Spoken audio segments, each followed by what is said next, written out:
बिहार के लखीसराय में 20 नवंबर को एक सनकी व्यक्ति ने अपनी पत्नी सहित 6 लोगों पर गोलियों की बारिश कर दी। दरअसल इस गोलाबारी में 3 लोगों की मौत हो गई। यह घटना बिहार में एक ज्वलंत मुद्दा बना हुआ है और इसके बाद से कई बड़े राजनेताओं का लखीसराय दौरा जो है वो शुरू हो गया है। हालांकि अब इसी कड़ी में जाप सुप्रीमो पप्पू यादव भी पीड़ित परिवार से मिलने लखीसराय पहुंचे हैं। पप्पू यादव पीड़ित परिवार से मिले और उनका हालचाल जाना, और यही नहीं, परिवार की आर्थिक तंगी को देखते हुए नगद 51,000 और खाते में 2 बेटियों की परवरिश और पढ़ाई को लेकर 1-1 लाख रुपए भी डाल दिए। हालांकि इस मौके पर कई कार्यकर्ताओं ने भी अपनी भागीदारी दी। पप्पू यादव ने कहा कि मेरा पहला सवाल है कि परिवार के लोगों ने इस मामले में एफआईआर किया है। सरकार और पुलिस को यह चाहिए कि केस के आधार पर उसकी जांच होनी चाहिए। इसमें डीआईजी स्तर पर एसआईटी गठित कर इस मामले की जांच हो। वहीं पप्पू यादव ने कहा कि लखीसराय में कितना नरसंहार हुआ है यह सब जानते हैं। हमने कई बार लखीसराय में आकर नरसंहार मामले में प्रदर्शन भी किया। यहाँ तो जमीन माफिया या फिर बालू माफिया का लखीसराय बारूद है।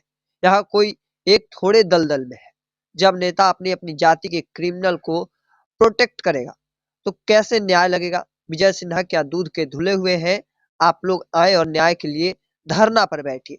सीधे तौर पर उन्होंने भाजपा पर भी निशाना साधा और विजय सिन्हा को निशाने पर ले लिया। एक और जहां पप्पू यादव पीड़ित परिवार से मिले, उन्हें नगद राशि दी और उनके स्थिति को समझने की कोशिश की। साथ ही इस चीज को लेकर मांग किया कि एसआईटी गठन कर उच्च स्तरीय जांच होनी चाहिए। वहीं पप्पू यादव ने कहा कि मेरा सवाल है कि अगर लड़का साइको था तो खुद को क्यों नहीं गोली मारा? यदि लड़की के लिए पागल था तो दूसरे, तीसरे, चौथे और पांचवे को कैसे चिन्हित किया? वह प्यार में पागल था तो लड़की को और खुद को गोली मार लेता या सिर्फ खुद को ही गोली मारता? लेकिन ऐसा तो कुछ हुआ नहीं। इसीलिए घटना में कहीं ना कहीं कंफ्यूजन है।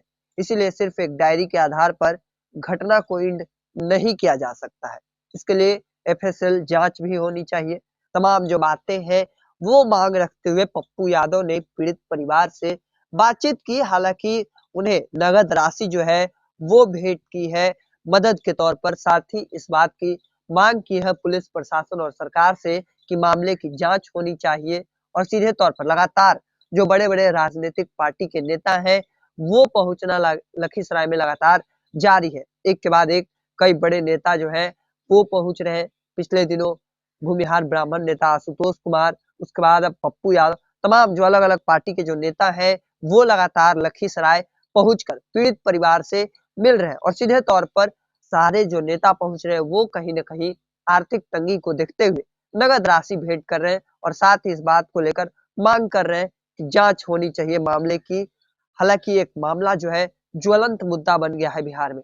लगातार जिस तरह से ब्राह्मण परिवार पर, पूरे परिवार पर गोली की बरसात कर दी गई, जिसमें करीब 3 लोगों की मौत हो चुकी है। हालांकि 3 लोग अभी भी घायल रूप से इलाज जो है वो चल रहा है। हालांकि देखना दिलचस्प हुआ कि आगे क्या कुछ निकल कर और भी सामने आता है। अपडेट के लिए, ऐसे ही तमाम खबरों के लिए द इंडिया टॉप को सब्सक्राइब कर लीजिए।